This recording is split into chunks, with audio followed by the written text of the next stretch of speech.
itu sangat sulit. Wanita itu bisa mendapat jawaban doanya oleh karena kasih karunia hakim yang tak lalim itu, hakim yang lalim itu. Karena apa saudara? Karena dia terus mengganggu, diganggu terus, sebelum dijawab diganggu terus.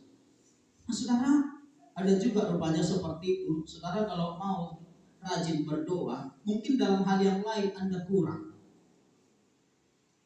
Tapi doa terus. Ini mengatakan ada kisah seperti itu, jadi dijawab juga.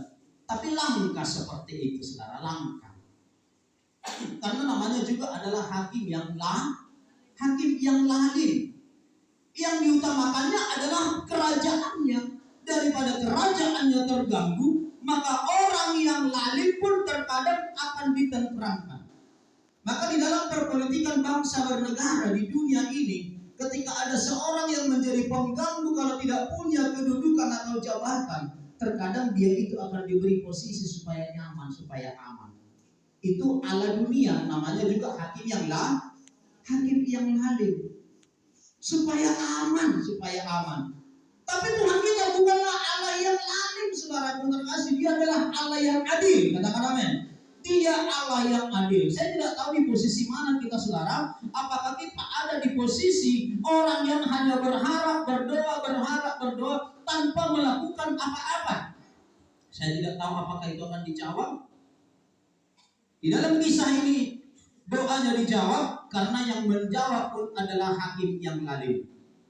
Bagaimana kalau dia hakim yang benar? Saya tidak tahu apakah dijawab. Tentu kalau dikatakan hakim yang benar, tentu akan mempertimbangkan perkara itu, benarkah dia layak untuk dibela. Itu adalah kisah yang pertama tentang situasi cara berpikir orang di dalam berdoa.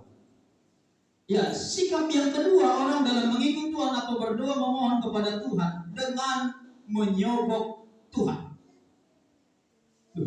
Ada rupanya bisa disogok ya. Setelah kita akan belajar hari ini, saya tidak khotbah seperti khotbah KKR. Saya ingin mengajar kita, ternyata ada orang berusaha menyogok Tuhan. Coba dibuka dalam 2 Raja-Raja 5 ayat 1 sampai 16. Ayat ini cukup panjang sebenarnya, saudara ya, cukup panjang.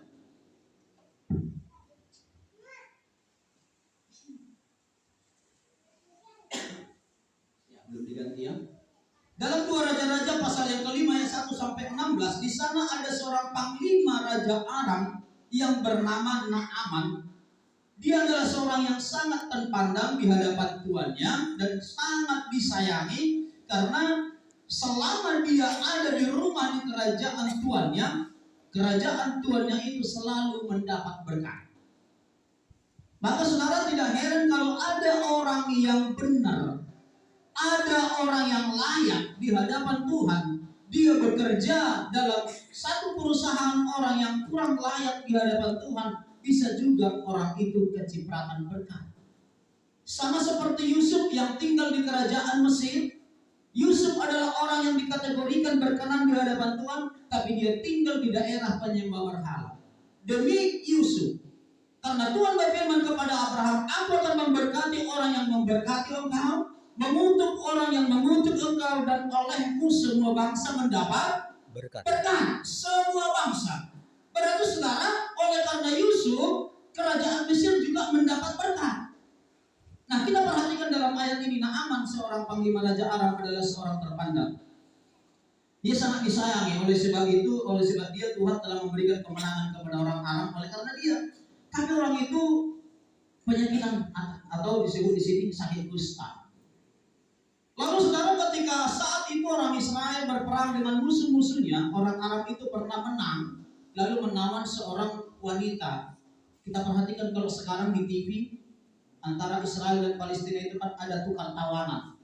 Ada tukar tawanan sebagai persyaratan jeda perang selama 4 hari.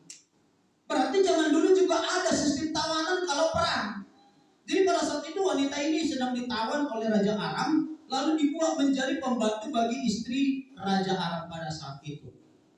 Ketika dilihat bahwa panglima mereka Naaman ini mengalami sakit kusta, padahal dia sangat dibutuhkan dan diandalkan oleh raja ini.